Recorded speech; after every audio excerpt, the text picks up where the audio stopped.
Pemirsa, kemunculan sound horeg di sejumlah wilayah di Pulau Jawa kerap membuat resah, mulai dari efek suara yang begitu mengganggu telinga hingga kerap sejumlah bangunan dirusak demi sound horeg lewat. Ya, lalu apa yang membuat MUI Jawa Timur ini mengeluarkan fatwa haram akan fenomena sound horeg? Kami ajak Anda pemirsa langsung tersambung dengan Kiai Haji Hasan Ubaidillah selaku Sekretaris MUI Jawa Timur. Assalamualaikum warahmatullahi wabarakatuh, Pak Kiai. Waalaikumsalam warahmatullahi wabarakatuh. Selamat siang Mbak Royhana.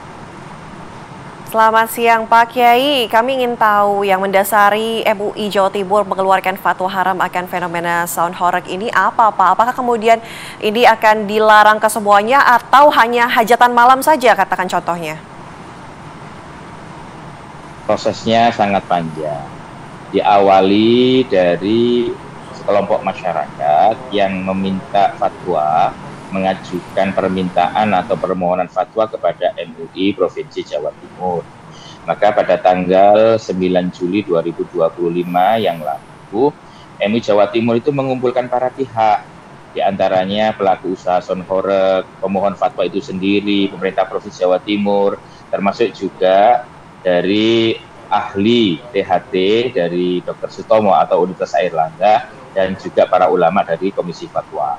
Dari sanalah kemudian kita mendengarkan hal-hal yang dikeluhkan, tentu dari berbagai macam sudut pandangnya, perspektifnya, termasuk dari pelaku usaha hiburan sound horeg itu sendiri. Maka pada tanggal 12 Juli 2025 ini MUI Jawa Timur mengeluarkan fatwa.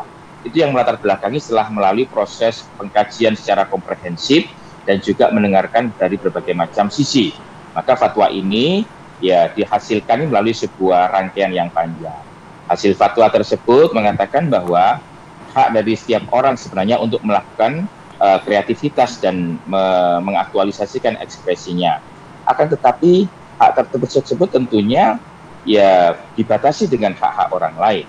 Dari sinilah kemudian tentu keluarnya fatwa ini menjadi panduan bagi masyarakat secara keagamaan, ada argumen-argumen yang dikeluarkan di sana, dan tentunya secara sosial juga kami sampaikan beberapa hal yang menjadi dasar fatwa itu.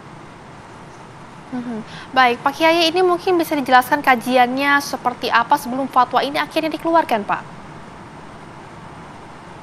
Kajiannya bahwa pelaku industri sound horeg setelah dimintai keterangannya mengatakan bahwa dia itu sebagai layanan jasa saja untuk menyediakan sound tersebut.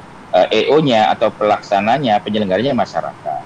Ada hal-hal yang positif yang disampaikan, yaitu ada dimensi sosial di sana berupa santunan. Tapi dari perspektif yang lain, ada keluhan-keluhan masyarakat, misalkan adanya gangguan ketertiban sosial, kebisingan yang sudah mencapai derajat 135 desibel, itu berpotensi mengganggu pendengaran. Bahkan menurut ahli THT itu bisa menyebabkan penyakit telinga secara permanen, jadi tidak bisa mendengar secara permanen, itu mungkin untuk itu.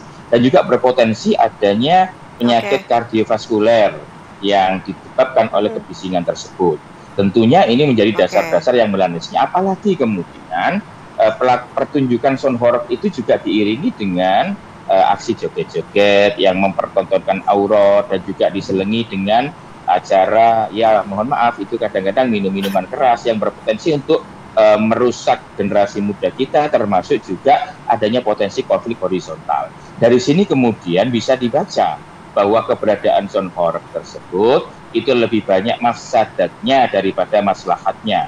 Itu yang kemudian melatar belakangi fatwa ini dikeluarkan. Oke. Pak Kiai, sudahkah MUI berkoordinasi mungkin dengan aparat atau pemerintah daerah berkaitan dengan pengharaman sound horeg ini? Seperti apa, Pak? Dalam konteks ini, malah justru pemerintah maupun aparat itu menunggu fatwa dari Majelis Ulama Indonesia Provinsi Jawa Timur.